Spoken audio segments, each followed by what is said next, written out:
அவர் மாம்சத்தை புசிக்கிறத பத்தி சொல்றாரு. உன் பாவம் தண்டனையை நான் ஏத்திருக்கிறேன். நீ இந்த ரத்தத்தை புசிக்கும் போது நான் அடித்து நொறுக்கப்பட்டேனே, ரத்தம் சிந்தினேனே, பாவத்துக்கான பரிகாரம் செலுத்தினேனே, இதை நீ பருகும் போது உனக்கு ஞாபகம் வரும். I have a part in this. எனக்கு இதுல ஒரு பங்கு இருக்கு. அந்த திருவிருந்துன்னு சொல்றோம். அது என்னன்னா, இந்த எதிராளிக்கு முன்பாக எனக்கு ஒரு பந்தி ஆயத்தப்படுத்தி அந்த பிசாசு வெட்கப்படும்படி உள்ளத்தில் ஏற்பட்ட காரியத்தை கொண்டு என் மனதை நான் புதுசாக்கி சொல்றேன். என் பாவங்கள் சும்மா நீங்கள, நான் கதறி அழுது முட்டி போட்டு நான் ஜெபம் பண்ணதால என் பாவம் மன்னிக்கப்படல. நான் பாவியா இருக்கும் போது, துரோகியா இருக்கும் போது எனக்காக ஒரு மரித்ததினாலே, அந்த ரத்தம் சிந்ததினாலே அந்த பாவம் எனக்கு மன்னிப்பை கொடுத்தது. So I tell you, renewing of a mind, it is not your self effort or not self reform. மனம் புதிதாக்குறது என்பது என் சுய முயற்சி அல்ல, நீ சுயமாய் உன்னை சீர்படுத்துகிறது அல்ல. You are already completed. நீங்கள் ஏற்கனவே பூரணமாகிட்டீங்க, நீங்க பரிசுத்தமாயிட்டீங்க. மெய்யான நீதி பரிசுத்தம் உள்ள கொடுத்துட்டாரு.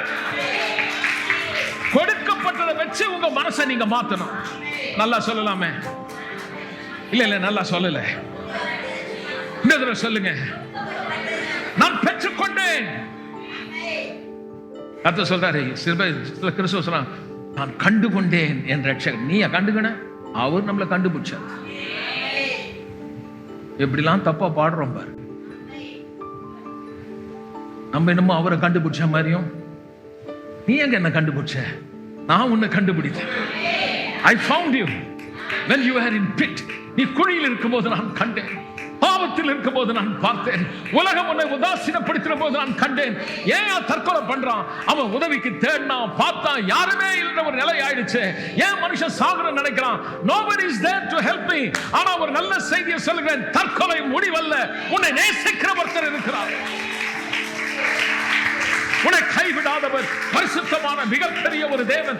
மனு அவதாரம் எடுத்தது எதுக்குன்னா, என் பாவத்தை என்னில் எடுத்து போடும்படி, என் மீறுதலை என்னை விட்டு நீக்கி எனக்கு ஒரு பரிகாரம் செய்யப்பட்டுச்சு. அது ஆட்டு ரத்தம் அல்ல, மாட்டு ரத்தம் அல்ல.